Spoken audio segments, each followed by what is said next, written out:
Hello বন্ধুরা, তোমরা সবাই কেমন আছো? নিশ্চয়ই ভালো আছো। আজকে আমি আবার শীতকালের সন্ধ্যায় নিয়ে এসেছি ভূতের গল্প। আজকে গল্পের নাম দিন দুপুরে। লেখক বুদ্ধদেব বসু। হাজরা রোডের মোড়ে ট্রামের জন্য দাঁড়িয়ে আছেন এক ডাক্তারবাবু। বেলা দুপুর, বালিগঞ্জের ট্রাম আর আসে না। এদিকে ভাদ্র মাসের রোদ্দুর পিঠে চচ্চর করে ফুটছে আলপিনের মতো। ওই এতক্ষণে কালীঘাটের পুল থেকে আস্তে আস্তে নামতে দেখা যাচ্ছে শ্রীযুক্ত ট্রামকে। এমন সময় রাস্তা পার হয়ে ছোট একটি মেয়ে ডাক্তারের কাছে এসে দাঁড়ালো। বলল, আপনি কি ডাক্তার? ডাক্তারবাবু ভাবলেন মেয়েটিকে কিছু বলবেন, তারপর ভাবলেন যে ঠিক আছে, সোজাই জিজ্ঞাসা করলেন যে তুমি কে? তখন মেয়েটি বলল, দেখুন আপনি কি ডাক্তার? ডাক্তারবাবু বললেন যে কি করে বুঝলে? তুমি কে? ওই যে আপনার পকেটে বুক দেখার যন্ত্র, দেখুন না, আমার মার বড় অসুখ, আপনি কি একবার একটু দেখে যাবেন?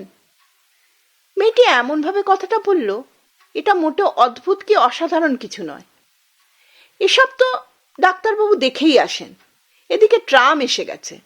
একটা ট্রাম ফসকালে এই দারুণ রোদ্দুরে আবার হয়তো 15 মিনিটের ধাক্কা। মেয়েটি ভাঙা ভাঙা গলায় কাতরভাবে আবার বলল, চলুন না, যাবেন? ওসব কথায় কান না দিয়ে ট্রামে উঠে পড়াই বুদ্ধিমানের কাজ মনে হলো ডাক্তারবাবু। কিন্তু তিনি দোটানায় পড়ে গেলেন। ট্রামটা মোড় ঘুরে চোখের বাইরে দিয়ে বেরিয়ে চলে গেল, চোখের উপর দিয়ে ঘটর ঘটর করতে করতে বেরিয়ে গেল। ডাক্তারবাবু জিজ্ঞেস করলেন, কোথায় তোমার বাড়ি? মেয়েটি বলল, চেতলায়, এই কাছেই। কি হয়েছে তোমার মার? কি হয়েছে জানি না তো, বড় অসুখ। কদিন অসুখ? অনেক দিন ডাক্তারবাবু, আপনি যাবেন তো? মেয়েটির ম্লান মুখের দিকে তাকিয়ে ডাক্তারবাবুর কেমন মায়া হলো। ভাবলেন যাই, দেখে আসি ব্যাপারটা।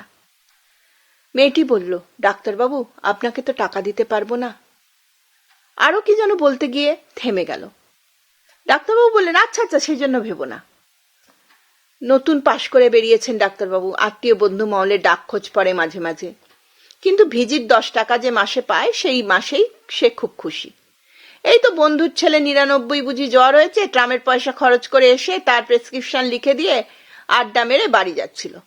তবু এই মেয়েটি যা হোক টাকার কথাটা মুখে আনলো। হেঁটে চললেন মেয়েটির সঙ্গে কালীঘাট পুলের দিকে। জিজ্ঞেস করলেন, তোমার মাকে আর কোনো ডাক্তার দেখেননি? ডাক্তার? না, মা বলেন ডাক্তার দিয়ে কি হবে, এমনি আমি ভালো হয়ে যাব, টাকা কোথায় পাবো? তা তুমি কি আজ ডাক্তার খুঁজতেই বেরিয়েছিলে? আর কেউ নেই তোমার বাড়িতে? না, কে আর থাকবে। এক দাদা ছিল আমার, সে তো চটকলে কাজ করতে গিয়ে রেলে কাটা পড়ল। সেই থেকে আমি আর মা ব্যস্ত ছিলুম আমরা। এর মধ্যে কোন অসুখ করলো মার? ডাক্তারবাবু, মা কতদিনে ভালো হবেন? ডাক্তারবাবু বললেন যে আছি, এখন আমি কি করে বলি?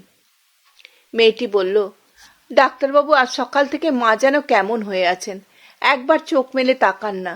দেখুন, বাড়ি থেকে আমি বেরিয়ে ছুটতে ছুটতে এত দূরে এসেছি, যদি কোনো ডাক্তার খুঁজে পাই, যদি আমার ওপর কোনো ডাক্তার দয়া করেন। ওই তো সব ওষুধের দোকান, ভেতরে পাতলুন পরা ডাক্তাররা বসে, আমার তো সাহস হয় না ভেতরে ঢুকতে। রাস্তার এদিক ওদিক কেবলই ঘুরছি, এমন সময় আপনাকে দেখেই মনে হলো আপনি আমাকে দয়া করবেন। মা সেরে উঠলে আপনি একদিন এসে খাবেন আমাদের বাড়ি। কি চমৎকার লাউয়ের পাতা দিয়ে মটর ডাল রান্না করেন মা। ছি ছি, এটা কি বললুম, আপনারা কেন গরিবের বাড়িতে খেতে আসবেন? ডাক্তারবাবু, দয়া করে আমি কোনোদিন আপনাকে ভুলবো না। কিছুক্ষণ পর মেয়েটি জিজ্ঞেস করলো, ডাক্তারবাবু আপনার হাঁটতে কষ্ট হচ্ছে? ডাক্তার বলল, কিছু না, চলো। মুখে বললেন বটে, কিন্তু কালীঘাট পুল পর্যন্ত আস্তে আস্তেই মনে হতে লাগলো এই মহৎ কাজের ভারটা না নিলেই পারতেন। এমন কত গরিব দুঃখী আছে বিনা চিকিৎসায় ধুকতে ধুকতে মরছে, না খেয়ে তাদের সবার উপকার করতে গেলে নিজেরই তো কিছু থাকবে না। যাই হোক, পুল থেকে নেমে ডাক্তার জিজ্ঞেস করলো, আর কত দূর? এবার প্রশ্নে নিতান্ত ব্যাকুল হয়ে মেয়েটি বলল, এই তো আর একটুখানি। আমার পয়সা নেই, তাহলে নিশ্চয়ই আপনাকে গাড়ি করে নিতুম। কত কষ্ট হলো আপনার? ডাক্তার বলল, বাহ, এইটুকু হাঁটতে পারবো না? অনেক গলিগুজি পেরিয়ে শেষ পর্যন্ত এসে পৌঁছালেন। কলকাতার এই অঞ্চলে কোনোদিন আসেননি। সত্য বলতে জায়গাটা ঠিক কলকাতাই নয়, একেবারেই পাড়াগা। পুকুর, বন, জঙ্গল, কিছু পাকা বাড়ি, কিছু বা খড়ের ঘর। একটা অতি শীর্ণ শ্যাওলা ঘর ধরা, চুন বালি খসে পড়া একতলা পাকা বাড়ির সামনে মেয়েটি এসে বলল, এই বাড়ি। ভিতরে ঢুকে দেখি ডাক্তারবাবু যে মেঝের ওপর মলিন বিছানায় একজন স্ত্রীলোক নিঃসার হয়ে শুয়ে আছে। চোখ তার আধ বোঝা, খানিক পরপর নিঃশ্বাস পড়ছে জোরে জোরে। মেয়েটি তার কানের কাছে মুখ নিয়ে ডাকলো, মা মা। কোনো জবাব এলো না। মা মা, তোমার জন্য ডাক্তার নিয়ে এসেছি, চেয়ে দেখো। মা, এই ডাক্তারবাবু তোমাকে ভালো করবেন। চোখ দুটো আবার পলকের জন্য খুলেই বুঝে এলো। একখানা হাত বুঝিয়ে একটু ওঠার চেষ্টা করলো। অস্ফুট আওয়াজ হয়তো বেরোলো গলা দিয়ে। মেয়েটি বলল, ডাক্তারবাবু ভালো করে দেখুন, মাকে আজই ভালো করে দিন। কিছু দেখবার ছিল না, আর একটু পরেই নাভিশ্বাস শুরু হবে।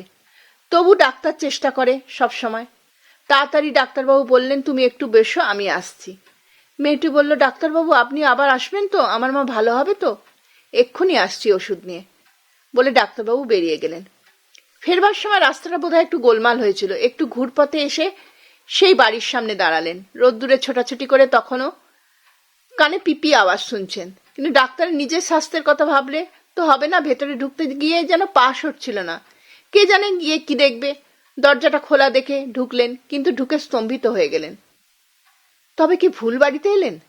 ওই তো সেই পুকুর, সেই সুরকির রাস্তা, সুপারি গাছ। 1.5 ঘন্টা আগে এই ঘরটাতেই তো মেয়েটির সাথে এসেছিলেন। কিন্তু মেয়েটি কোথায়? তার মুমূর্ষু মাই বা কোথায়?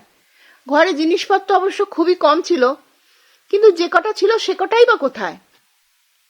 তবে কি ওর মা এর মধ্যেই মারা গেল, আর ওর মাকে নিয়ে চলে গেল 13 এত অল্প সময়ের মধ্যে কি করে হতে পারে? ঘরে জিনিসপত্র অবশ্য কমই ছিল, একটা লণ্ঠন, 2-1টা থালাবাটি, সেগুলো। আস্তে আস্তে ডাক্তারবাবু বাইরে এসে দাঁড়ালেন। তবে কি সমস্ত জিনিসটাই চোখের ভুল, মনের ভুল? এই রোদ্দুরে কি আমার মাথা খারাপ হয়ে গেছে? ডাক্তারবাবু ভাবছেন, এই তো আমি ঠিক দাঁড়িয়ে, আমার পকেটে ইঞ্জেকশন, সব ঠিক আছে, নাকি আমি ভুল করে অন্য বাড়িতে এসে উপস্থিত হয়েছি? ফ্যাল ফ্যাল করে ডাক্তার তাকিয়ে আছে। মাথার উপরে যে আগুন ঝরছে সে খেয়ালও নেই। চারিদিক ছবির মতো চুপচাপ। হঠাৎ দেখেন টাক পড়া একটি আধবয়সী লোক ডাক্তারের পাশে এসে দাঁড়িয়েছে। কোনোখানে কেউ ছিল না। হঠাৎ কি লোকটা মাটি ফুঁড়ে উঠে এলো। তার দিকে তাকাতেই বলল, কি মশাই, বাড়িখানা কিনবেন নাকি? ডাক্তার বলল, আপনার বাড়ি বুঝি? লোকটা ঠোঁট উল্টিয়ে বলল, হ্যাঁ, আইনত আমারই। কপালে দুর্ভোগ থাকলে খণ্ডাবে কে? কোথাকার এক বিধবা পিসি, জন্মে 2বার চোখে দেখিনি মশাই। সংসারে কেউ কোনোখানে নেই, আইনের প্যাচে ঘুরতে ঘুরতে বাড়িখানা এসে পড়ল আমারই ঘাড়ে। আর বলেন কেন, এমন কপালেও নিয়ে আসে মানুষ। পিসি টেসলেন 30 বছরে, 20 বছরের ছেলেটা রেলে কাটা পড়লো। পিসি যখন স্বর্গে গেল ভাবলুম ভালোই হলো, একটা মেয়ে ছিল। হঠাৎ থেমে গিয়ে অন্যরকম সুরে লোকটা বলল, ওসব লোকের কথায় কান দেবেন না মশাই, একটা বাজে কথা। ডাক্তারবাবু কথা বলার জন্য হাঁ করলেন, কিন্তু গলা দিয়ে আওয়াজ বেরোলো না। বেরোনোর তার আগেই লোকটা বলল, ওই তো 1 ফোঁটা 12 বছরের মেয়ে। তা মাটা যেদিন অক্কা পেল, পরদিনও দিব্যি কড়িকাঠ থেকে ঝুলে পড়ল। একখানেই শাড়ি ছিল পরনে, সেটা দিয়ে কর্ম সারল। কি ডেপো মেয়ে মশাই, থাকলে আমরা একটা বিয়ে টিয়ে দিয়ে দিতুম। বাড়িখানা ছিল 3 পুরুষের, একরকম চলে যেত। তা লোকে যা বলে সব বাজে কথা মশাই। হ্যাঁ, ভূত না হাতি? আপনি তো এডুকেটেড লোক, আপনিই বলুন, এসব কথায় কি কান দিতে আছে? নিতে চান তো বাড়িটা খুব সস্তায় ছাড়তে পারি, সব শুদ্ধ 500 টাকা। আচ্ছা, হরে দরে 400ই দেবেন, যান, জলের দরে পাচ্ছেন, জমিটুকু তো রইল, আপনি ইচ্ছে মতো বাড়ি তৈরি করে নেবেন। অতি ক্ষীণ স্বরে ডাক্তারবাবু বললেন, কদিনের কথা এটা? কোনটা? ওই পিসির? তা 2 বছর হবে। পিসির জন্য কোনো ভাবনা ছিল না মশাই, মেয়েটার জন্য বাড়িটার এমন বদনাম হয়েছে। 5 টাকাতেও কেউ ভাড়া নেয় না। এদিকে ট্যাক্সও তো গুনতে হচ্ছে আমাকেই। কি বিপদে পড়েছি, গিলতেও পারি না, উগড়াতেও পারি না। আমি গরিব মানুষ, আমার ওপরে এ জুলুম কেন? থাকি কাঁচরাপাড়ায়, রোজ রোজ এসে তদবির করব, আর তার উপায় নেই। আপনি নিন না বাড়িটা কিনে। আচ্ছা, কি দেবেন আপনিই বলুন, বলুন না। ডাক্তারবাবু আর কিছু বললেন না। তিনি স্তম্ভিত হয়ে গেলেন। ভাবলেন, এ আমি কি দেখলাম, এ আমি কি শুনলাম? ডাক্তারবাবু সেখান থেকে আস্তে আস্তে চলে গেলেন। তাহলে তোমাদের গল্পটা কেমন লাগলো জানিও। গল্পটা ভালো লাগলে লাইক, কমেন্ট, শেয়ার করো, আর সাবস্ক্রাইব করতে ভুলো না। তাহলে আমি এখন আসি, টাটা।